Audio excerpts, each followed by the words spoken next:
Sir आज क्या विषय लेके?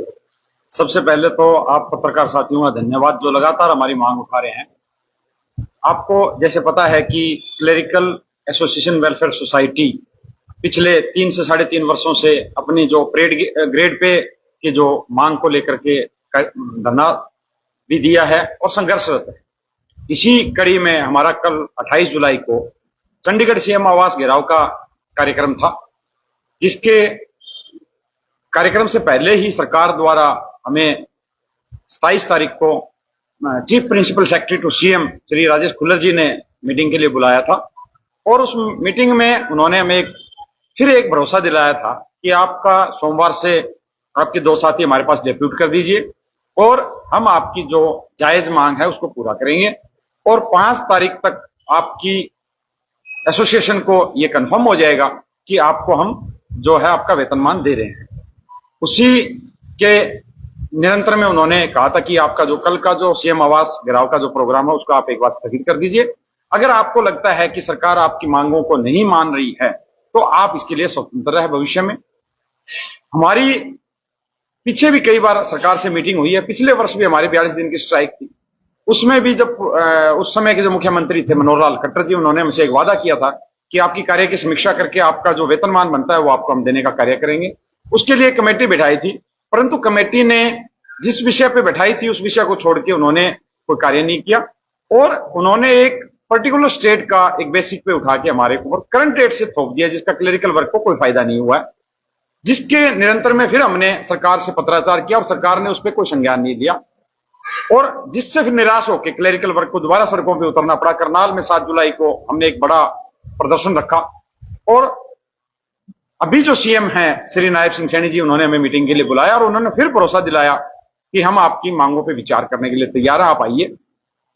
उसके बाद हमारी खुल्लर साहब से भी मीटिंग हुई, फाइनेंस डिपार्टमेंट से भी मीटिंग हुई और हमने जिनसे भी हमारी मीटिंग हुई है उनमें हमने तथ्य प्रस्तुत किए और उनको इस बात पे मानने को मजबूर कर दिया कि हाँ, हमारी जो मांग है, हमारा जो हक है वो जायज है और सरकार ने इस पे पिछले 30-40 वर्षों से कोई विचार नहीं किया है।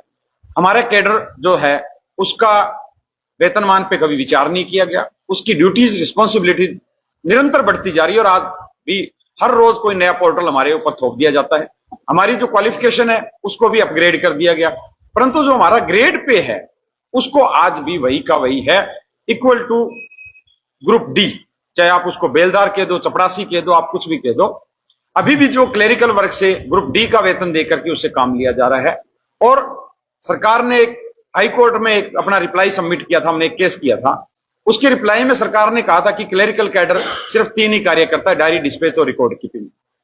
फिर हमने सरकार से आरटीआई लगाई डिपार्टमेंट वाइज कि हमारी ड्यूटीज क्या है, जब आप हाई कोर्ट में ये बात कह रहे हो तो सरकार से हमें जो आरटीआई की रिप्लाई में जो मिला वो हमारी लगभग 79 ड्यूटीज हमें उन्होंने रिटर्न में दी है कि ये ड्यूटीज आपकी है। तो सरकार हर बार हमारे साथ वादा खिलाफी करती है और हमें बरगलाने का कार्य कर रही है।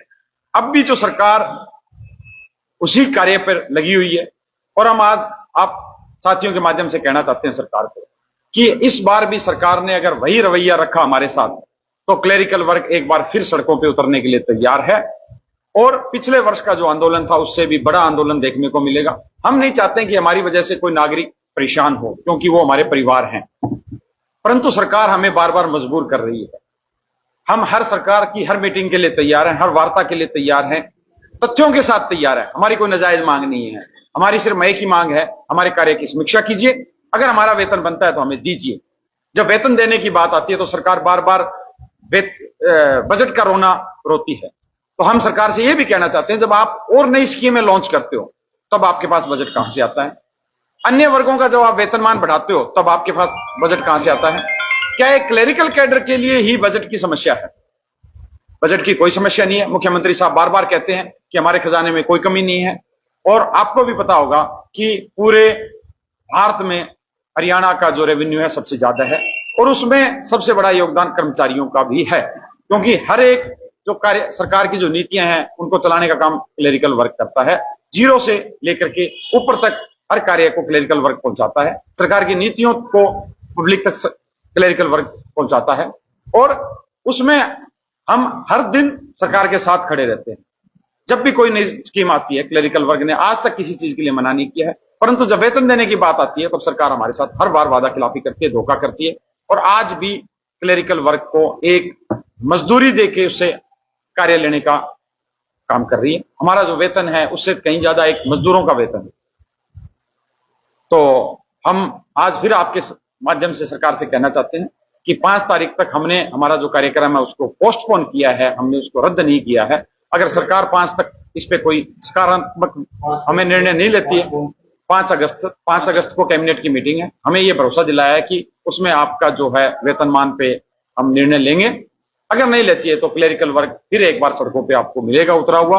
और मैं अपने क्लेरिकल साथियों से भी ये कहना चाहता हूं आपके माध्यम से कि आप भी 5 तारीख के बाद अपने तन मन और धन से इस संघर्ष के लिए तैयार रहें।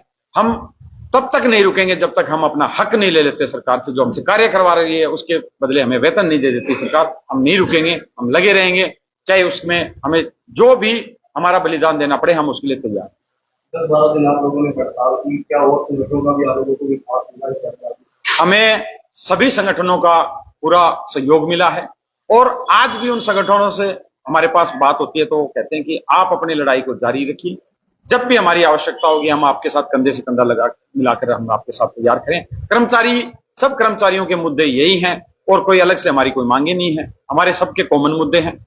लेकिन क्लेरिकल का जो है वो मुद्दा बहुत पहले से पेंडिंग है, जिस पे सरकार को विचार करना चाहिए। 5 तारीख का आप लोगों को आश्वासन दिया गया है, अगर 5 तारीख को आपकी मांगे नहीं पूरी होती है तो फिर आगे क्या कोई बड़ा प्रदर्शन या 5 तारीख के बाद हमारे पास सारे विकल्प खुले हैं। हम स्ट्राइक भी कर सकते हैं, हम सड़कों पे धरना प्रदर्शन भी कर सकते हैं और जैसा कि आपको पता है कि आगे विधानसभा चुनाव है, हम विधानसभा चुनाव में भी जो सरकार हमारे साथ वादा खिलाफी कर रही है हम उसके खिलाफ वोट फॉर 35-400 की मुहिम जैसे कि लोकसभा में चलाई थी वैसे फिर चलाएंगे और इस बार और बढ़ चढ़कर चलाएंगे। हमारे पास सभी विकल्प खुले हैं, हम किसी भी हद तक जाएंगे, अपना जो हक है उसके लिए हम लड़ते रहेंगे। विपक्षी पार्टियों से भी संपर्क किया गया, जैसे फिलहाल अभी और भी पार्टियां हैं, कांग्रेस पार्टी भी है या और अन्य पार्टी है, उनसे भी कुछ संपर्क किया गया है आपके आप लोगों की सहायता हो? हमने विशेष रूप से किसी पार्टी से कोई हमारे संपर्क नहीं है, कोई संबंध नहीं है, परंतु हम आज आपके माध्यम से ये कहना चाहते हैं कि आने वाले विधानसभा में जो पार्टी हमें वादा करेगी कि हमारा जो वेतनमान है जायज वेतनमान देने के लिए, हम उस पार्टी को भी समर्थन करेंगे। हम अगर ये सरकार हमारा वेतनमान करती है सही, उसमें जो त्रुटियां हैं उसको सुधारती है, तो हम इस सरकार के भी साथ है, पहले भी साथ थे, भविष्य में भी साथ रहेंगे। परंतु अगर हमारे साथ जो वादा खिलाफी करेगा हम उसके खिलाफ हैं, हर तरीके से खिलाफ है। शादी के 33 साल बाद happy moments. Thank you doctor Bishnoi.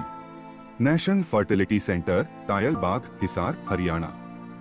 संजीवनी अस्पताल बाल एवं शिशु रोग, general surgery, plastic surgery, neuro surgery, नेत्र रोग, फिजियोथेरेपी, स्त्री एवं प्रसूति रोग, हृदय एवं शुगर रोग, हड्डी एवं जोड़ रोग, कार्डियोलॉजी, दंत रोग, इमरजेंसी चिकित्सक सुविधाओं में एक भरोसेमंद नाम है। ICU, NICU, cath lab, hair transplant, private कमरे, urology, CT scan, laparoscopy, accident, trauma, heart attack, जले का इलाज, डायलिसिस की सुविधाएं उपलब्ध हैं। सभी मरीजों को खाना फ्री दिया जाता है। आयुष्मान भारत हरियाणा सरकार और रिटायर्ड फौजी भाइयों के इलाज, इंश्योरेंस और TPA पैनल पर सभी सुविधाएं उपलब्ध। पूछताछ मोबाइल नंबर 7027566691। हमारे रहते आप बेरोजगार क्यों हैं? सरकारी नौकरी की सबसे अच्छी तैयारी, सबसे अच्छे अध्यापक, सबसे कम फीस, हरियाणा का नंबर 1 कोचिंग सेंटर ICS।